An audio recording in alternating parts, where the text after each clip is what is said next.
You should be able to press continue on the Zoom application to stay in the meeting. At the beginning of the meeting, all attendees will be muted and will remain muted until the question and answer period. After the presentation has concluded, we will proceed to the question and answer period. Please submit questions by one of the following methods. Raise your hand on the Zoom feature or type the question in the Q&A box at the bottom of your screen. Raise your hand by pressing *9 on the phone feature. We ask that you keep questions as specific as possible and relevant to the topic. Note that we will only be responding to relevant questions. We ask that you be mindful of time and speak for no more than 2 minutes. This may be adjusted based on the number of questions received. Staff will enable speaking at the appropriate time. And lastly, the meeting will end promptly at 7 p.m. For any additional comments or questions, please visit the Smoke-Free Santa Clara webpage. And we will now begin our presentation. Let's see if we can advance to the next slide, please. Thank you.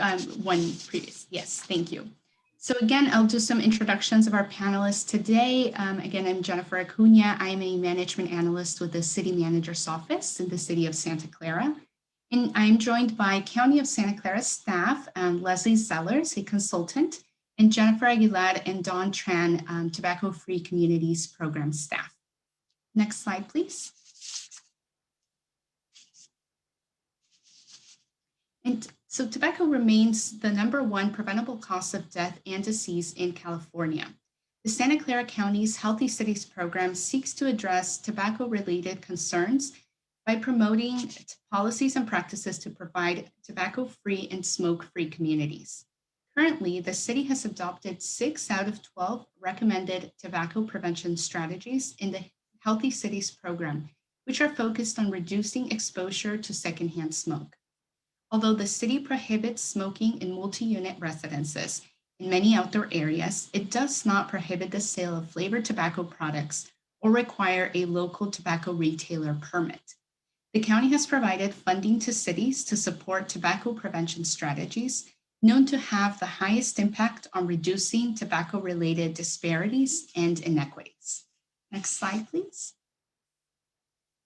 And so as such, the city is pursuing tobacco policies. So by way of background, on April 7th, 2020, Council authorized execution of a grant agreement with the Santa Clara County Public Health Department to explore tobacco prevention policies that have been shown to reduce youth access and exposure to tobacco products. The city executed the grant agreement on July 20th, 2020, in the amount of $48,944 for fiscal year 2020-2021. And now I will pass it on to my colleague, Leslie Sellers, to continue the presentation. Thank you. Thank you, Jennifer, and thank you to everyone for joining us. I'm going to give a short presentation about the policies that the city is considering, and then we would love to receive any comments or questions that you have. As Jennifer stated, tobacco is still the #1 preventable cause of death and disease in the United States. In Santa Clara County, 1 in 8 deaths are due to smoking, and 1 in 10 Santa Clara County youth use tobacco, including e-cigarettes. There is an epidemic of e-cigarette use. The use of traditional cigarettes by youth is declining, but from year over year, there was a 78% increase in high school use of e-cigarettes, and 1 in 3 teens in Santa Clara County report trying e-cigarettes. Federal law right now prohibits the sale of candy and fruit flavored cigarettes, but it doesn't prohibit the sale of menthol cigarettes or other kinds of tobacco products that may come in different flavors, such as cigars or little cigars, cigarillos, smokeless tobacco, hookah, and then a lot of electronic smoking devices have the e-liquid that comes in various flavors. So those are all currently legal under federal law. The state of California last year passed a bill that would prohibit the sale of most flavored tobacco products. It does contain a few exceptions. However, that law is not in effect at all right now. The tobacco industry gathered enough signatures to place a referendum on the ballot, but it will not be on the ballot until November 2022. So the law is currently suspended until the ballot measure can be voted on by the public. The state law does allow local governments to adopt stricter laws, and so that's one of the things that the city of Santa Clara is considering. Specifically, the policy options that the city is looking at would be these are all designed to reduce youth access to tobacco products. One would be to prohibit the sale of any flavored tobacco products, again, any kind of tobacco product, prohibiting the sale of all electronic smoking devices, and I'll tell you a little bit about what we mean by that, and reducing the availability of tobacco by limiting where new tobacco retailers can locate a certain distance from schools and other retailers, and prohibiting the sale of tobacco products in pharmacies. So specifically on flavored tobacco use, 80% of youth who've ever used tobacco report that they started with a flavored product. And when asked about this, youth believe that flavored tobacco products are safer and less addictive than non-flavored varieties.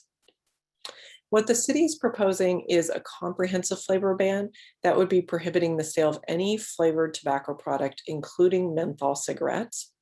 It would apply to all tobacco retailers in the city. There are approximately 65 retailers right now. And within Santa Clara County, 7 other communities have adopted laws on this issue. You can see the cities listed below and also the unincorporated area of Santa Clara County. To give you some examples of different kinds of flavored tobacco products, here are menthol cigarettes. You usually see them in the green packaging. Cool is a common brand, so is Newport. And then this is another product that is aimed largely at youth. These are cigarillos. Swisher Sweets is a very popular brand. You can see different flavors here, tropical fusion and strawberry. You could also see that they're very inexpensive, 2 for 99 cents or 3 for $1. Those would all be prohibited under the policies being considered by Santa Clara. There's also flavored smokeless tobacco. So you can see some examples of Skoal, which is a leading brand, that are in cherry or berry flavored. And then e-cigarette products. So the city's considering prohibiting the sale of all e-cigarette products, and they come in a variety of types. These are devices that heat nicotine or other solutions in order to create an aerosol or a vapor that's inhaled by the user. So some of them look more like traditional cigarettes, and some are look more like a USB stick, for example. You can see this category here, the rechargeable e-cigarette. That's what the popular brand Juul looks like. And then these are the refillable nicotine cartridges that come with them.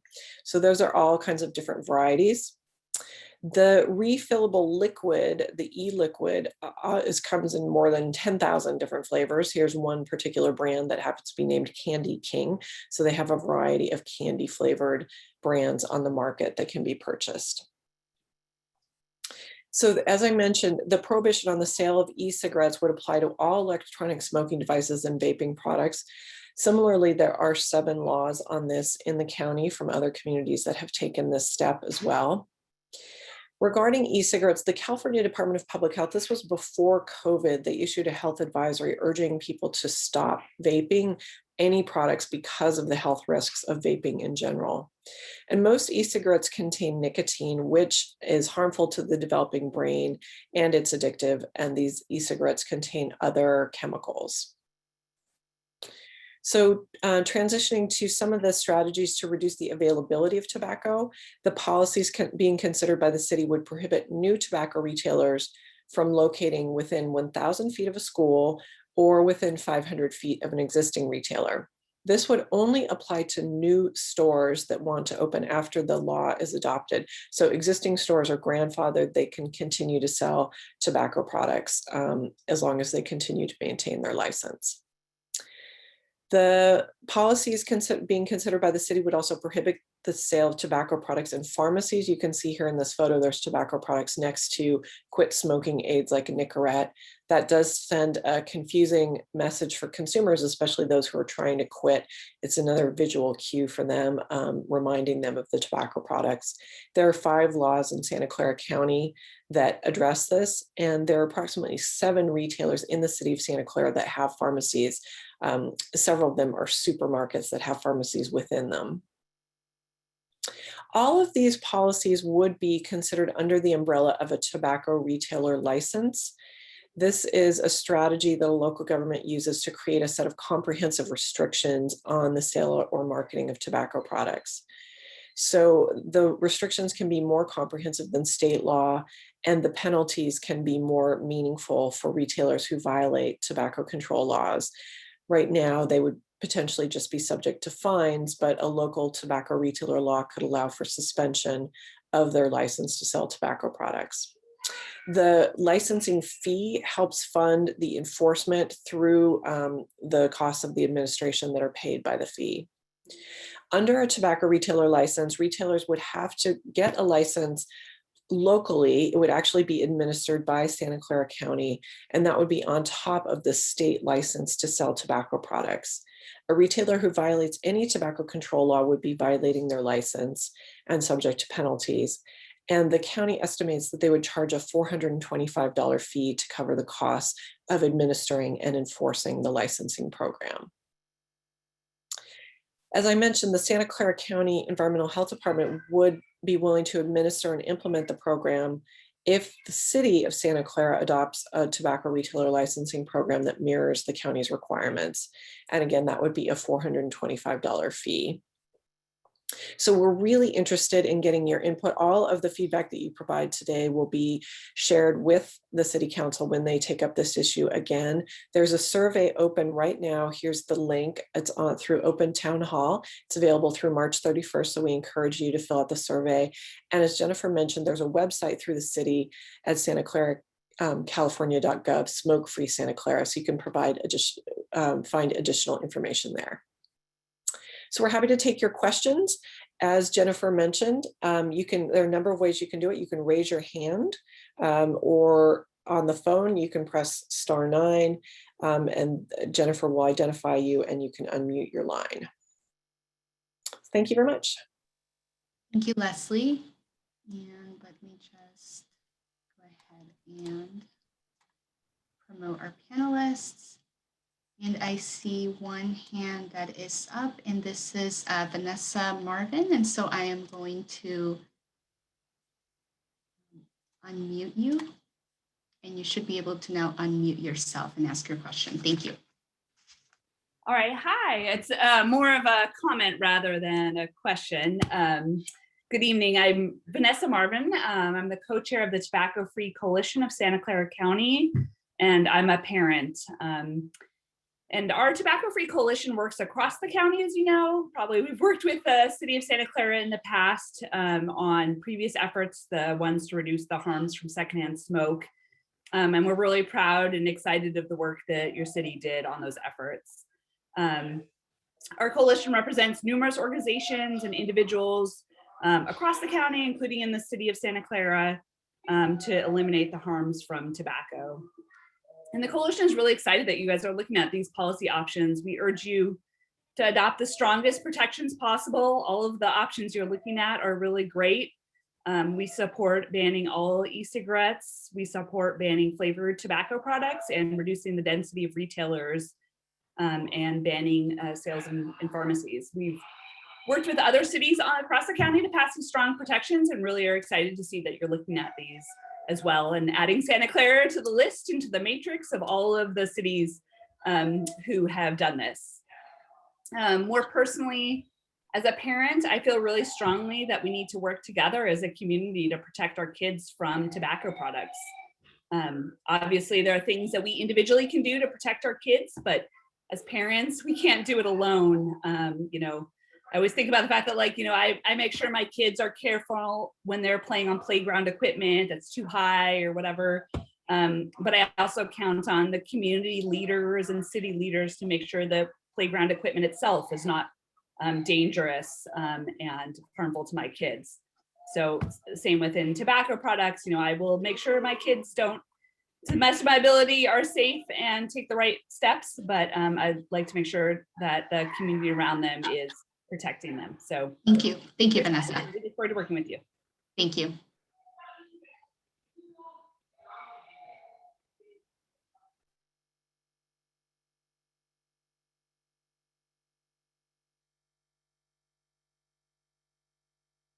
Okay, and now we have another member of the public who has their hand raised, and I apologize in advance for my mispronunciation of anyone's name. We have up next Ridwan. You should be able to unmute yourself now. Hi, can you hear me? Yes, we can hear you. Okay, great. Yes, hi, my name is Rathwan Dabashi. I'm just a local resident, and I really wanted to say about the flavor ban. I'm really curious about this flavor ban because, you know, you can go to and you can ban whatever you want in the states, in the country, in the city. Real question is, will we really follow it? Because, you know, you're telling adults here who created it, who loved it, who wish to be freely to do it, to all of a sudden say, hey, you cannot do this no more. Now I understand, you know, everyone says kids. I have 3 kids myself.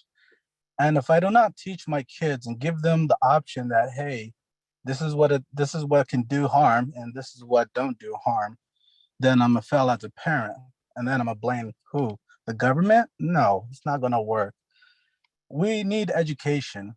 We need to give people the choice. And as far as our teens and our young kids, you know, we as parents have, you know, a duty to guide our kids and teach them the right way. I mean, telling, you know, our government to tell other people what to do is not going to really work. I mean, my kid came up to me and he goes to school in San Jose. I live in San Jose. And he says, Dad, do you know there's kids selling, you know, vape and cigarettes in the school and alcohol? I said, well, I mean, that's not new to me. When I went to high school, I mean, I seen that. That was nothing new. I mean, you go to a frat party, there's kegs of beer and everything. Is it against the law? Yeah. Did we respect or care for it? No. It was a party thing. We wanted to do it. Rather than banning things, you know, and just say, hey, we're not going to sell it. I don't think the problem is our law-abiding citizen businesses. They're not the problem. The problem is we as the individual, as the people. I mean, we didn't care about. Ridwan, I'll ask you to wrap up your comment shortly, please, to allow for others to also provide their comments. Thank you. Sure. So, you know, end of the point, if we're going to start down this road and banning things and, you know, then that means we have to start banning flavored, you know, alcohol, flavored food, you know, because we have obesity problem.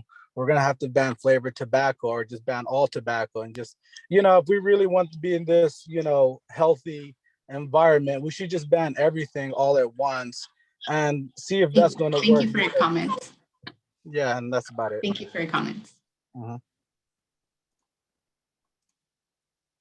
Okay, and now we will go on to our next speaker, Owan. You should be able to unmute yourself. And again, a reminder to everybody to please keep your comments or questions as specific as possible and be considerate to allow for others to speak as well. Thank you. Okay, chị rồi đó. Yes, Hi, my name is On Trin. Yeah, I work in Santa Clara. Okay, this is my opinion. Because I saw a lot of people smoke. Even like I don't smoke, but I saw a lot of people complain about like, okay, if Santa Clara, they stop selling like menthol flavor e-cigarette or something, just a 1 or 2 block, they can go to San Jose. And to me, if fair, I think it's like, if we do that, we'll be hurt a small business a lot. Because right now, whatever I know, the state, they don't ban it until like November 2022. So I think it's my idea is that the best idea is that why we don't wait until that one. Because if you just like Santa Clara City, we stop that, we ban that. The people, if they want, they can go to different city and they buy it. And on that time, our city, we will lose a lot of income tax, a lot of sales tax, and a lot of things. Because of the business, if they go over there, they don't buy the cigarette only, they buy another products. That's my opinion. Thank you. Yeah. Thank you. And I don't think that's a good idea. So we should better wait until the state, you know. Thank you for your comments.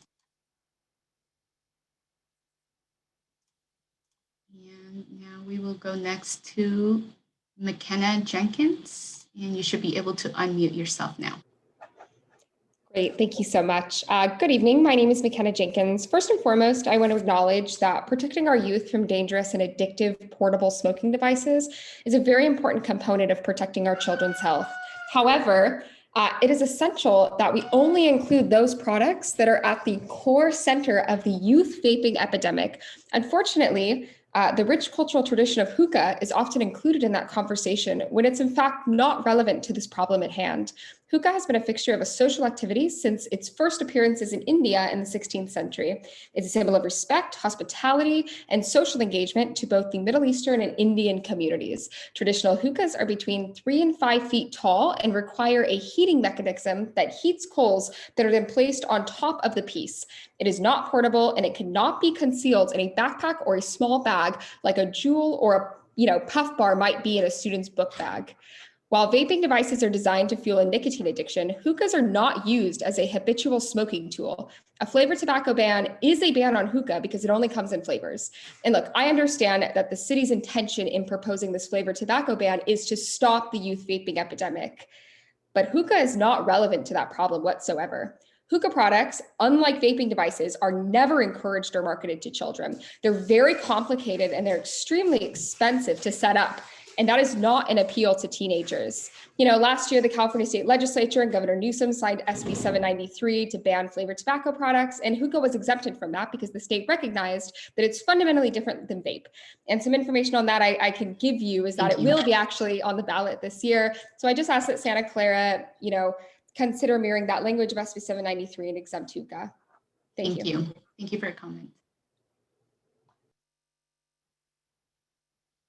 Okay, and next we will go to Blythe Young, and you should be able to unmute yourself. Thank you. Good evening. My name is Blythe Young. I'm the Community Advocacy Director for the American Heart Association here in the Bay Area. And I want to thank you for your presentation this evening, covering the scope of a restriction on flavored tobacco products. Big Tobacco knows that flavors hook kids. It's why we saw menthol come on the scenes and why menthol is around, has been around for decades, and vaping devices and e-cigarettes are only the newest form of flavored tobacco. So in the consideration of a policy, the Heart Association does recommend a comprehensive policy that covers all flavored tobacco products, including menthol and hookah. Hookah, while it is a cultural practice, has been adapted over time into a practice that is a business that is nothing like the original cultural practice. We see flavors like unicorn poop and cherry lime and many other candy flavors that are present in hookah as well that are designed to be attractive to young people. And often hookah lounges are surrounded around college campuses and other places where you would have youth that are under 21. So urge the consideration of including that.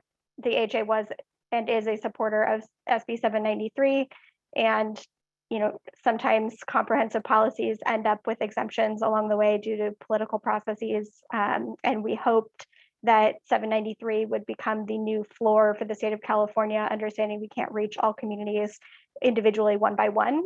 So Santa Clara has the unique opportunity, like San Jose, in considering going above and beyond 793 in your policy to cover all products.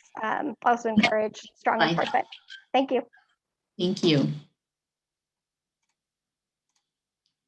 And we will go to our next speaker, Khalil. You should be able to unmute yourself. Hello. Hi, my name is Khalil Toumeh. I own a business in Santa Clara, which is Peace Pipe Smoke Shop in El Camino Real for the last about 10 years. I've been in business. Probably you could check the records in the city.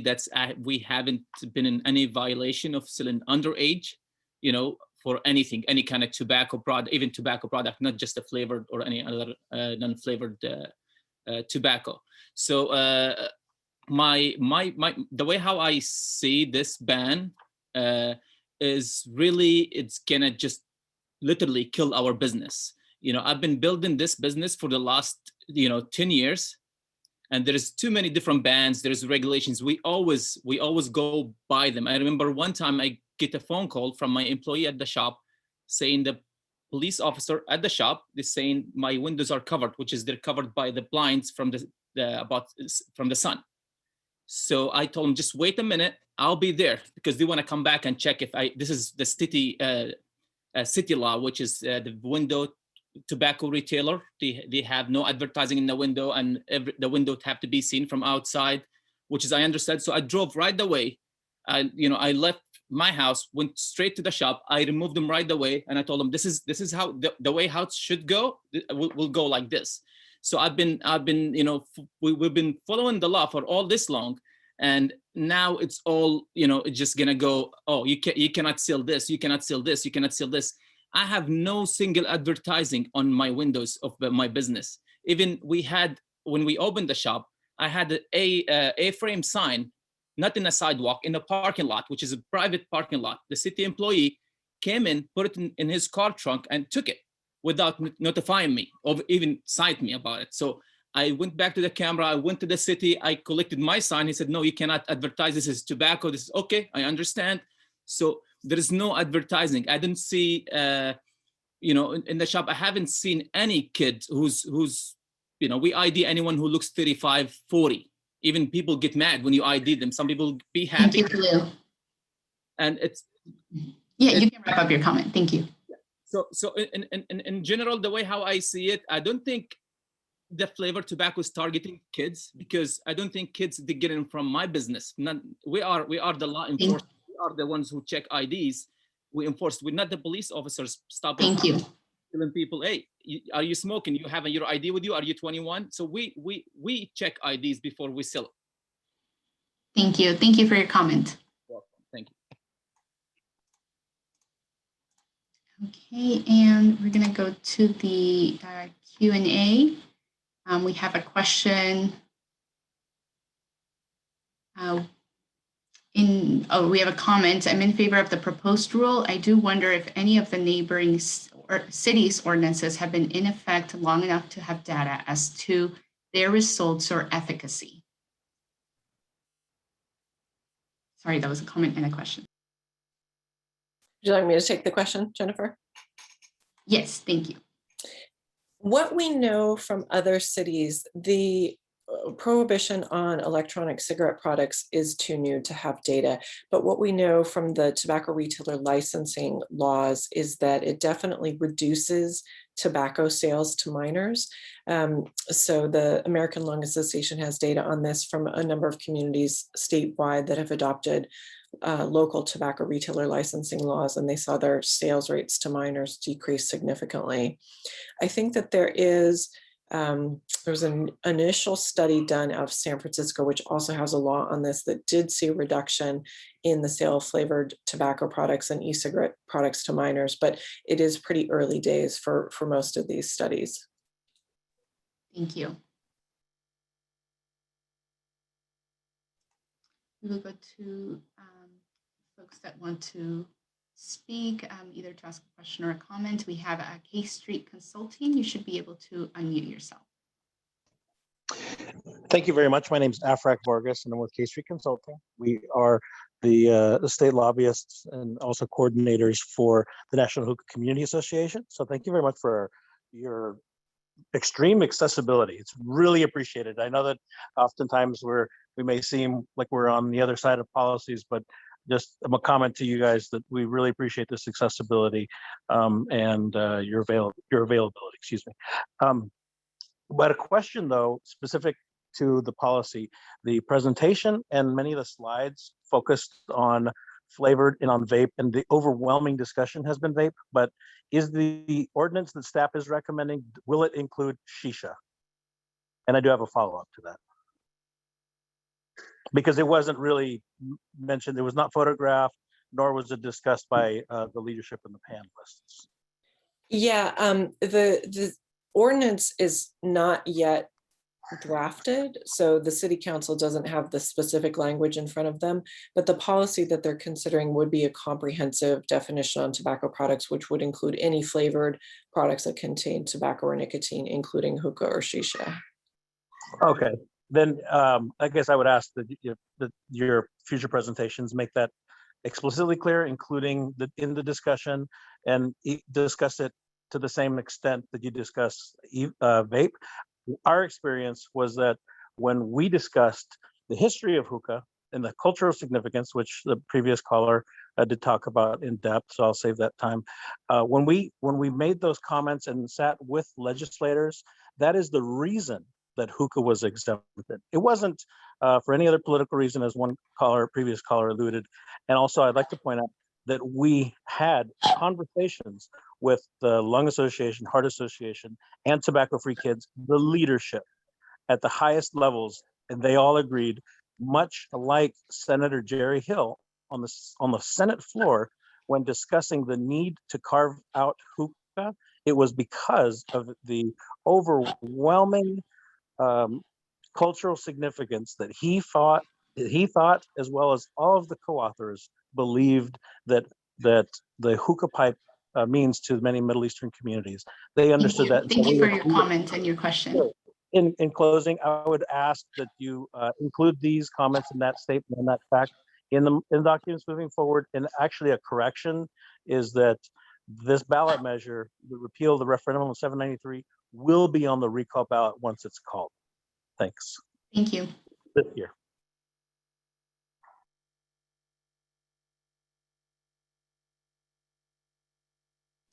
And up next, we have Rojas Communications Group. You should be able to unmute yourself.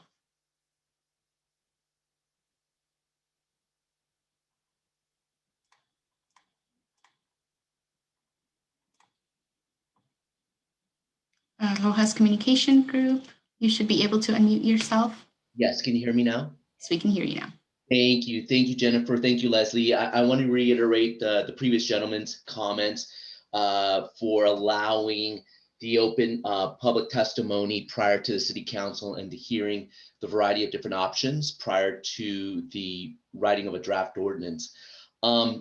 First and foremost, we hear, and there's as Leslie said, there's confusing message, and definitely is. The issue keeps talking about, or starts off as vaping and e-cigs as an epidemic. And the epidemic, according to the dictionary, is a widespread occurrence of an infectious disease in a community at any particular time. COVID-19, for example, is an epidemic. And the number of what we're hearing here is also an inclusive outside of that scope of vaping e-cigs of smokeless tobacco, combustible cigarettes, hookah, smokeless tobacco, for example, is less than 1% of the youth usage. Combustible cigarettes, because of education and outreach for the past 20 years, is less than 3%.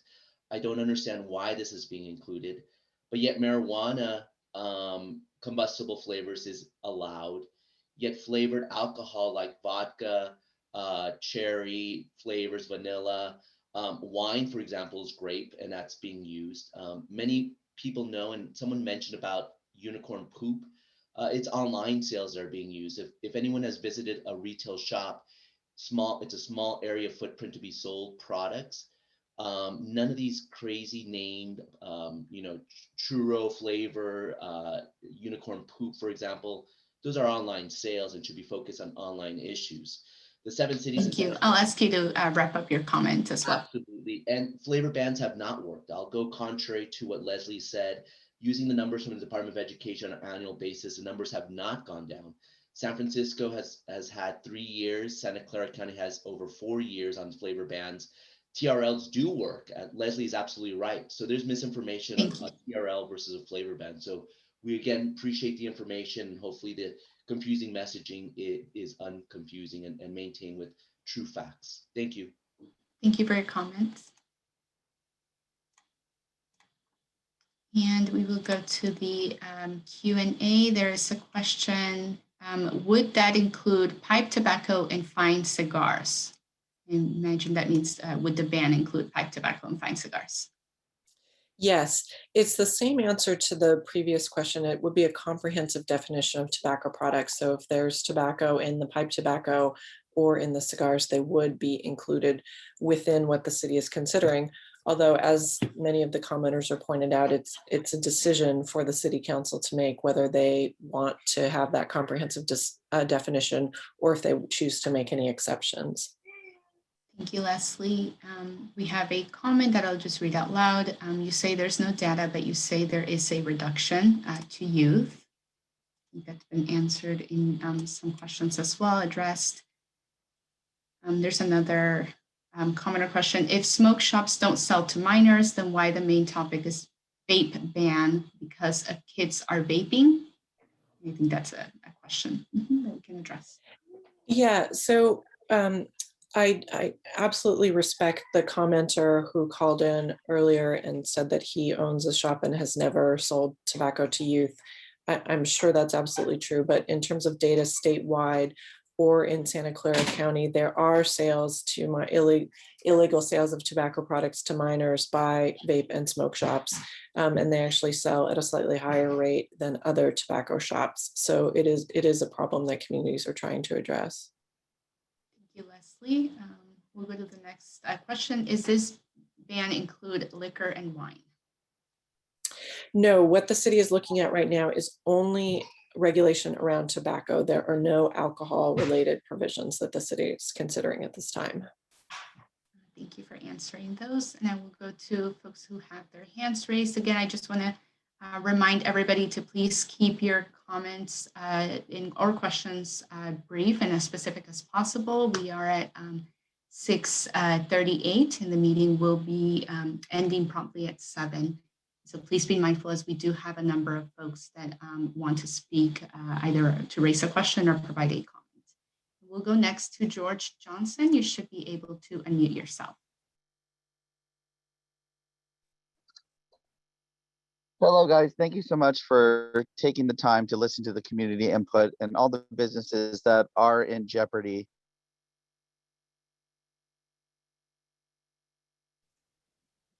George, we can't hear you anymore. Oh, sorry. We can hear you now. Go ahead. Can you hear me now? Yes. So I do agree with the strong TRL, and I believe that, sensible regulations instead of a broad ban of products, that it's not the storefronts that are usually the culprits. What's more likely, children going into a store where they have to show an ID or going online and using their mother's credit card or debit card to purchase products. So in response to the person's comment about unicorn poop, there is no unicorn poop in the hookah industry because I work in the hookah industry, and but yes, there's cherry limeade, and to her point that the culture has evolved or that it's no longer representing the culture. Yes, people change. People have different sensibilities and flavors, and that's something that happens. If you listen to the amount of people that are calling in to defend their businesses, the majority of them are hailing from hookah smoking nations. These convenience stores and smoke shops are majority of my customers are, Palestinian, Arab, Pakistani, like Indian, Turk, Persian.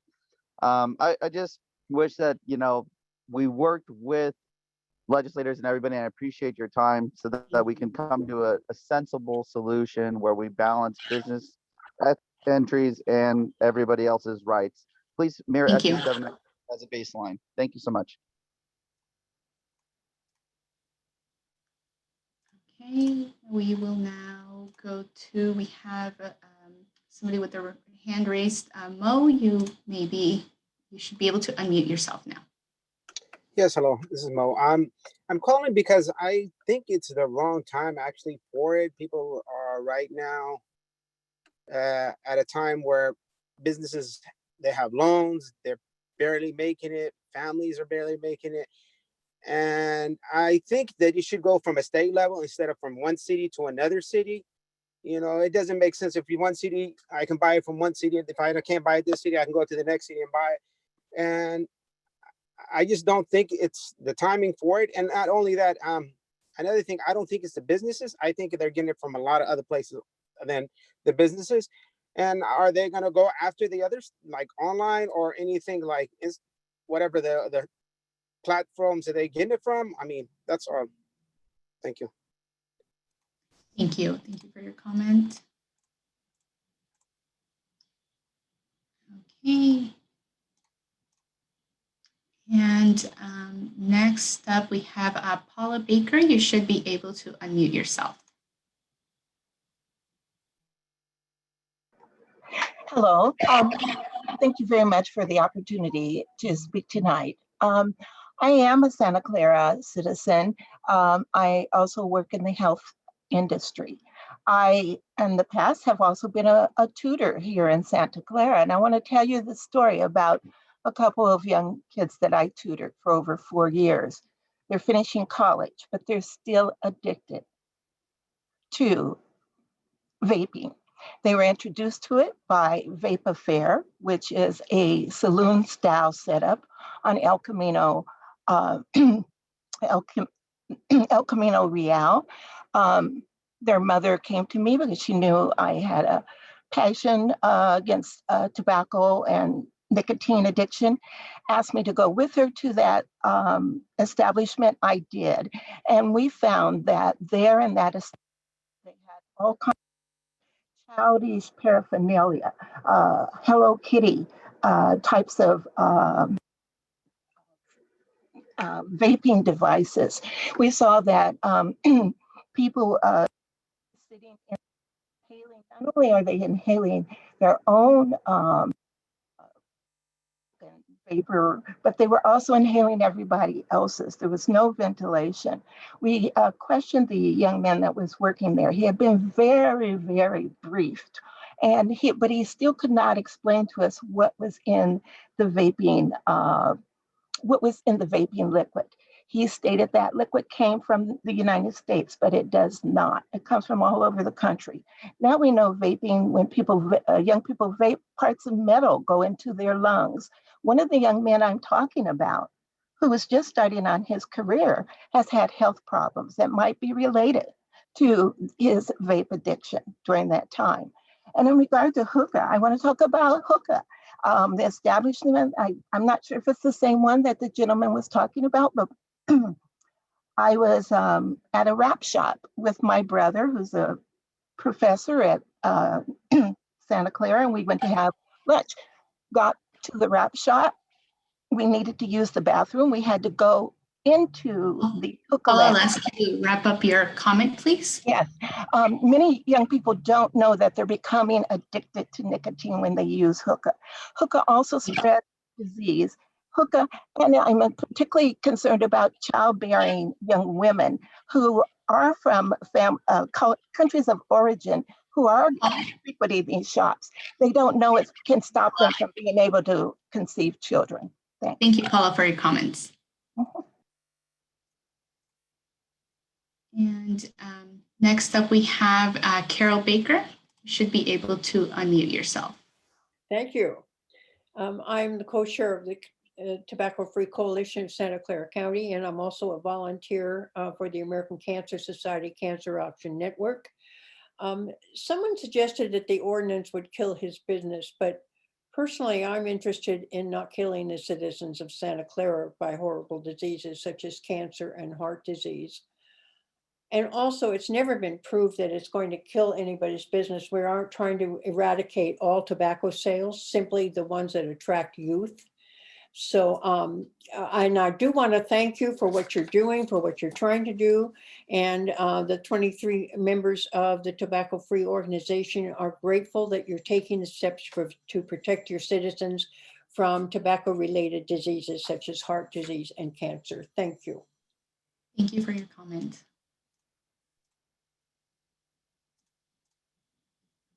Okay, let me check the Q&A box. We have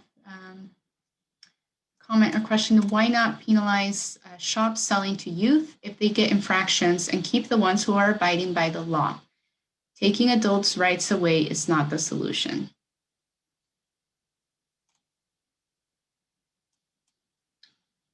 And the other one is: how will flavor ban reduce online sales to the kids? Will this affect online sales?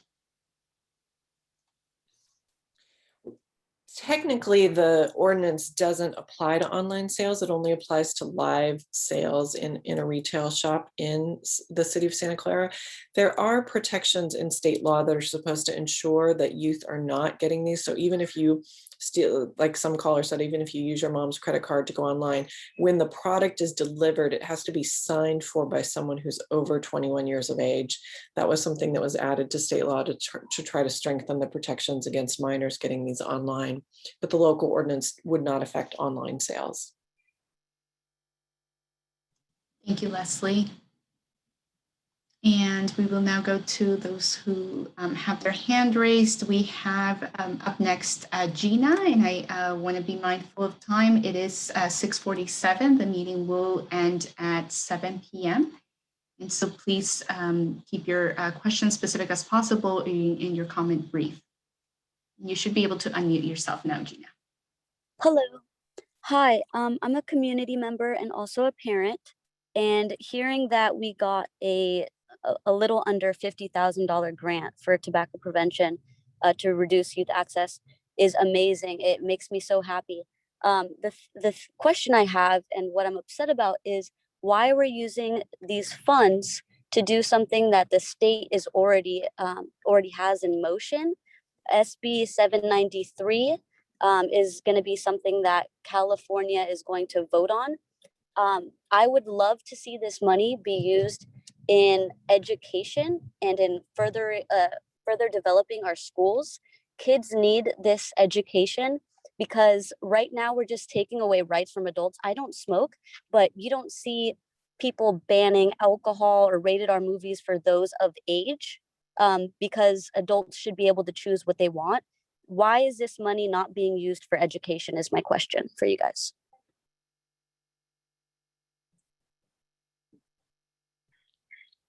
If you wanted to take that one, Jennifer? Yes, thank you. So the Santa Clara County Health Department has a Healthy Cities program, and it looks at evidence-based policies that have been shown to reduce tobacco products to youth. So this is part of a suite of policies that they're recommending. The flavored tobacco prohibition is one component of a more comprehensive policy that would include prohibition on sales in pharmacies and tobacco retailer licensing. So those policies are not part of state law, and that's what the county is providing funds to assist cities with. There is a portion of some of the state tobacco tax money that goes to schools to do education on e-cigarettes and vaping. And we'd be happy to talk with you if you want to follow up with Jennifer after the call. I could provide you some more information about the education that's happening right now in schools. Thank you. And I will read a comment that we have on the Q&A box. If these flavors are so bad, then why not stop making flavored tobacco instead of targeting small businesses selling the flavor? It'll be uniform and right if all cities the flavor ban instead of just in Santa Clara. And we have more hands raised. And if you have your hand raised and you have spoken already, please note we are giving priority to those that haven't spoken. And then if their time allows, we will allow you to provide a comment or ask another question. So up next, we have Mohammed, and you should be able to unmute yourself. Hello, Jennifer. Leslie, how are you?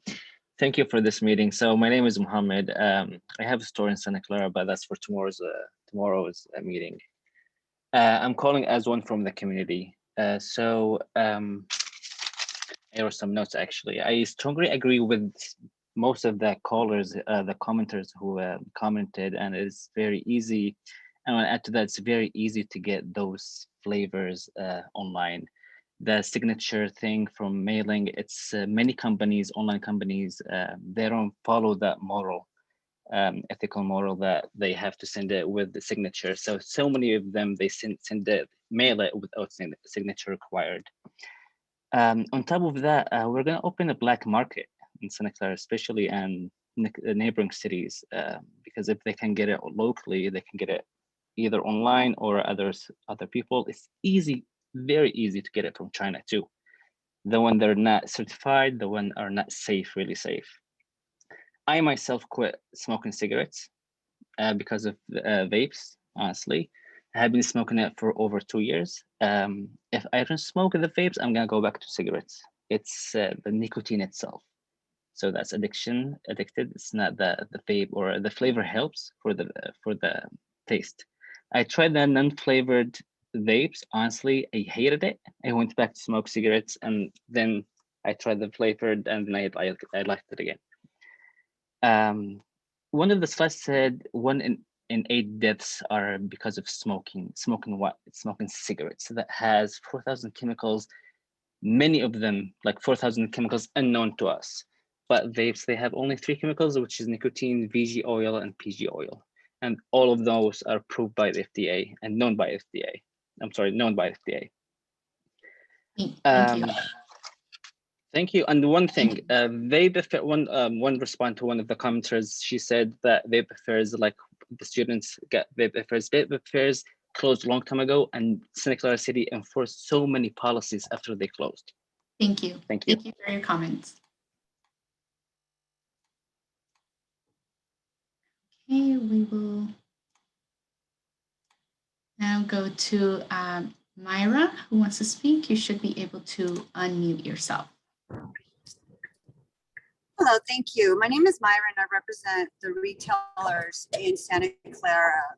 So some of the questions that are being asked for the proposed ordinance is, number one, the 1,000 feet from a school. We're talking about 65 existing retailers. So what we're proposing is we agree with any new licensing to go ahead, and that's a great idea to keep the shops from being close to 1,000 feet of a school or any libraries and playgrounds. The 500 feet between each other, we also agree with that. We also agree that it should be 21 and over. There's many things that are already in place, and for the retailers to be able to have like a POS system that they can run their IDs or anything. The existing 65 retailers agree with any of this. What we don't understand is how menthol is one. If this is a youth issue and youth is happening with vaping, why is menthol included? Number two, the youth are not getting it. Contradictory to what some of the stats are saying, the retailers are not selling to youth. And if they are, those retailers should be suspended. Their license should be suspended. One of the other things that is being brought up is that the nicotine, the vaping, if it becomes illegal, the kids are going to put in and make it themselves. And that's what's going to create the pandemic like it did back a few years ago. Because the FDA is not going to approve something that's legal for it to be sold. It's really hard to get patent on any of the products that are being sold. What the retailers want to know, they're minority businesses. They feel that the state, that this Santa Clara is being prejudiced and not helping minority business stay in business, and they feel like they're not supported. They're doing everything legal, yet cannabis is legal, and they're being put out of business. If you look at 90% of these realtors, the retailers will not be able to stay in business once this happens. Is there any help from the city that's being put out for these retailers to be able to survive during a pandemic after their business is put out of business when they have no other place to go? Thank you for your comment. Thank you.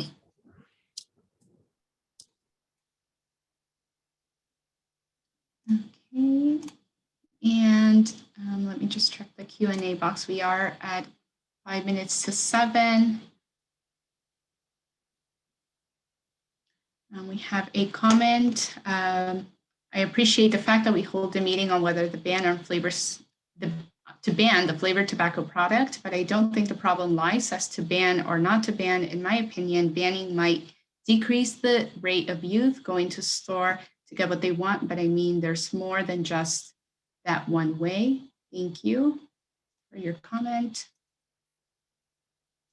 And we have 3 more speakers. I believe one of them has not spoken yet or asked a question. And so Ahmed, I'm sorry for my mispronunciation. You should be able to unmute yourself now. And please keep your comments as brief as possible, as we are at 6:56, or question as specific as possible. Thank you very much. Can you hear me? Yes, we can hear you. My name is Ahmed Abdelkader. I'm a resident. I'm a father. I smoke some cigars, some hookah, but my kids don't smoke. My friends' kids don't smoke. You will not find Middle Eastern kids smoking because the parents, the household, do not allow kids to smoke. So education is the key. The parenthood, the raising your children right is the key. You can write as much as bills as you want. If you don't enforce your current bills already with the police, go to the stores and enforce and close those stores, you will never solve this problem. The problem is with the parents and the kids, not with the stores and the store owners. There is a law. It says you have to be 21 to smoke. That's it. Obey the law. Very simple. Thank you for your So raise your children right and make them understand the difference between right and wrong. Thank you so much. for your comment. Okay, and we do have one question. Is the 21 online age limit already in place? This week I had hookah dropped off to my house without signature. How will this be regulated? It is a part of California law already. I would have to check on who enforces it. Can you follow up with Jennifer offline? I think, or there's probably a way to email you through the website. Yes, my email is listed on the Smoke Free Santa Clara website. So yes, please follow up with an email and we will provide you with more. Yeah, and I can find out who enforces that law.